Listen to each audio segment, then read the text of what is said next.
Is the Philippines becoming harsher to foreigners? Because it seems like, every few weeks there's another headline. A foreign vlogger arrested, someone deported, a fugitive caught, or a sex offender denied entry.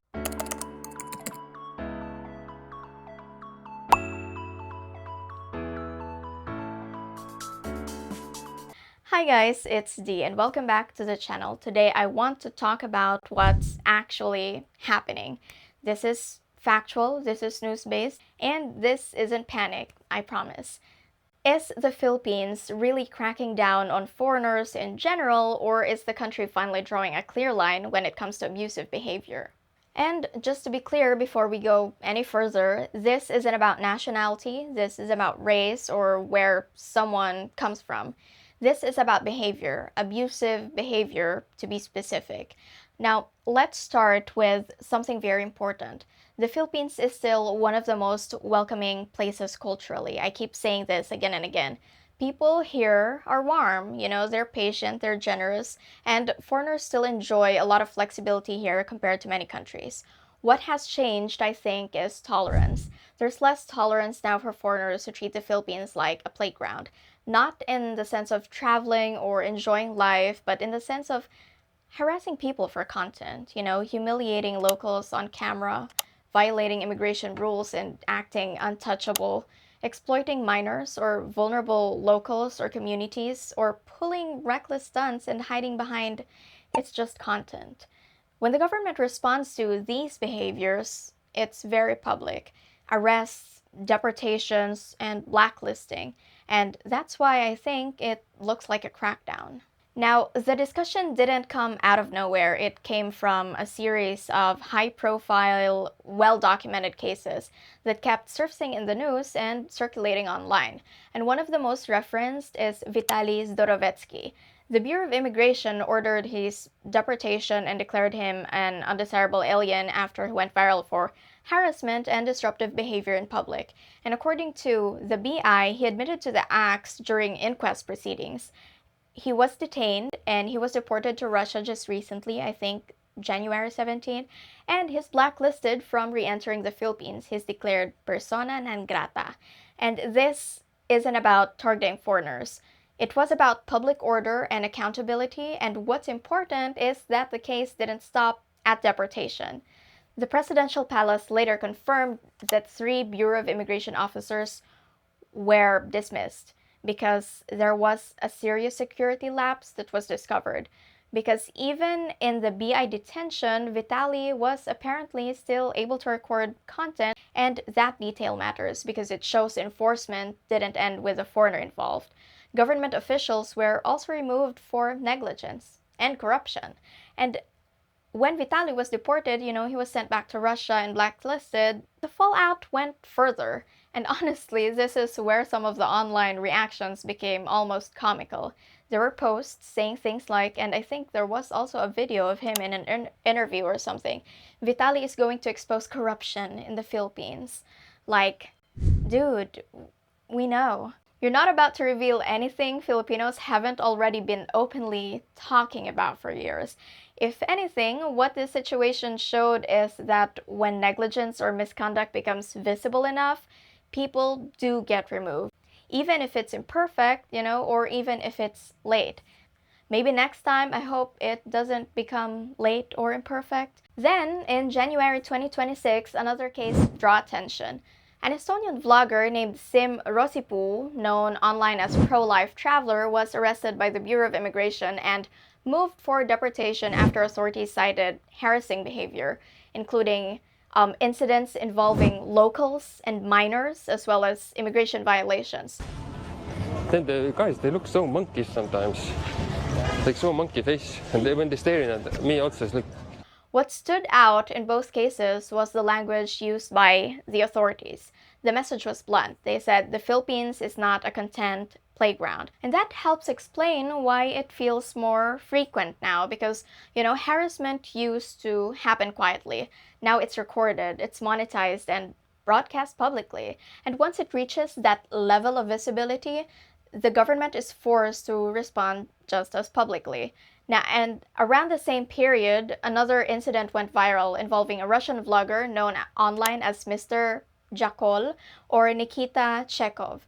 Just as an FYI for my viewers, Jakol is a Filipino slang for, not really a slang, I don't know if it's a slang, but it's a Filipino term for masturbation. And he posted rage bait content claiming he came to the Philippines to spread HIV. Imagine that. Which understandably caused public alarm. And the Bureau of Immigration, working with health authorities, later confirmed that when he was arrested, he was medically tested and found to be HIV negative. Officials dismiss the claim as an attention-seeking stunt, but stress that spreading real or fabricated, things has consequences. And taken together, these cases point to the same pattern: a growing willingness by the authorities to act against foreigners who engage in harassment, intimidation, disinformation, or public disorder. So when people ask why all of this feels intense, the answer isn't the Philippines woke up one day and decided to be hostile. It's that the line is being drawn more clearly and more publicly than before. Now, if we zoom out, a huge part of what people call a crackdown has nothing to do with influencers. The Bureau of Immigration reported that its fugitive search unit arrested 180 foreign fugitives in 2024, up from 128 the year before. And in another release, authorities said 268 foreign fugitives were arrested within just half the year. And the message from the BI has been consistent: the Philippines is not a sanctuary for alien criminals. There's also been a much stronger focus on child protection. In 2024 alone, the Bureau of Immigration barred 137 registered sex offenders from entering the country and placed them on the blacklist. And this isn't just happening at the border. In April 2025, a Swedish national wanted for child rape was arrested in Pampanga through coordination between the NBI, the Bureau of Immigration, and Swedish authorities, showing how closely the Philippines is now working with international partners on crimes involving children and trafficking. And in another case tied to the same issue, and just this week too, the authorities tracked down a Swedish child sex offender who fled the Philippines to evade justice and hid in a hotel catering largely to European guests. And the operation required coordination between the NBI and the international child protection groups, with undercover work used to confirm his presence before a lawful raid could be carried out. And that case matters because it shows how deliberate and careful these operations are.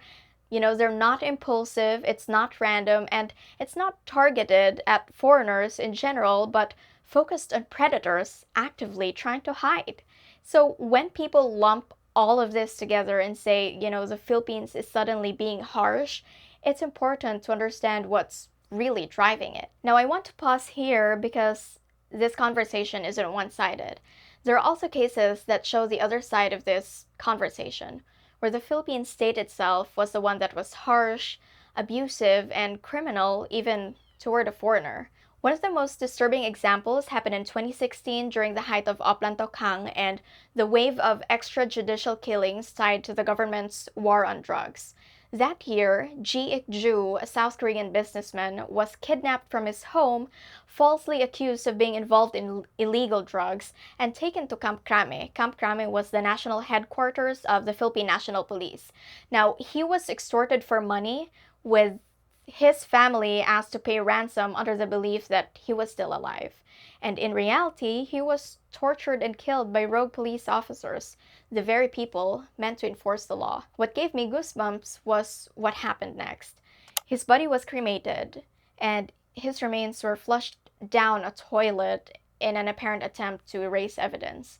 That case sparked international outrage, particularly from South Korea, and severely damaged the Philippines' global reputation. It exposed deep systemic problems in law enforcement at the time, corruption, abuse of power, and impunity under the cover of the drug war. And several officers were eventually convicted, but by then, the damage to the victim's family, to public trust, and to the country's image had already been done. So, yes, this conversation isn't one sided. The Philippines has also failed foreigners in the past, especially when those foreigners became victims of state abuse and not perpetrators. And that's exactly why enforcement today must be firm but lawful, and accountability must be fair and consistent, whether the person involved is foreign or Filipino or powerful or ordinary. Ju's case was not an isolated one, sadly, and it was one of many documented instances during the war on drugs where people were wrongfully accused, abused, or killed, exposing how dangerous unchecked power can be. So, why does it feel like, all of this is happening so often? I think it's because social media plays a huge role with all of this. Because once something goes viral, it becomes a public safety issue. It becomes a reputation issue, sometimes even a diplomatic one. And that forces faster action. And there's also the reality that, some foreigners arrive in the Philippines believing old stereotypes, that rules aren't enforced, that they can pay their way out, that locals won't report them. And yes, that's true in a lot of cases, but the Philippines has weaknesses, red tape, inconsistency, corruption. We all know that, and I've talked about that extensively in my past videos, but the pattern is clear. If someone becomes loud, reckless, or abusive enough, especially toward children or ordinary Filipinos, the country does not hesitate to respond and make an example of you.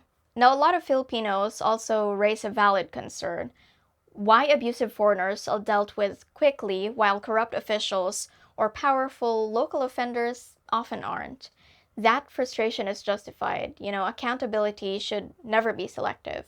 My view is simple. Abusive foreigners, especially predators and repeat offenders, should be removed immediately.